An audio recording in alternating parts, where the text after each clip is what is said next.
Hingga hari kelima upaya pencarian terhadap anak sulung Gubernur Jawa Barat Ridwan Kamil, Emeril Khan Mumtaz atau Eril belum membuahkan hasil. Dalam proses pencarian, tampak Ridwan Kamil mendapat kunjungan dari wali kota Bern. Tak hanya itu, Ridwan Kamil juga bertemu dengan penduduk setempat yang turut membantu mengevakuasi adik Eril dan temannya. Dalam foto yang dibagikan laman resmi Kementerian Luar Negeri, tampak Ridwan Kamil dan istrinya, Atalia bertemu dengan wali kota Bern Alek van Gravenryd. Pria yang akrab disapa Kang Emil ini juga tampak dipeluk oleh seorang pria tua. Emil pun terpaku ketika dipeluk oleh pria berambut putih itu. Belakangan diketahui pria berjaket hitam dan biru tersebut bernama Heinrich.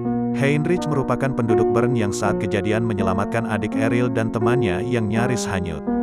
Dalam kesempatan itu, Heinrich juga menyampaikan simpatinya pada Emil dan keluarga. Tak lupa pihak keluarga Eril juga menyampaikan apresiasi serta rasa terima kasih atas aksi Heinrich.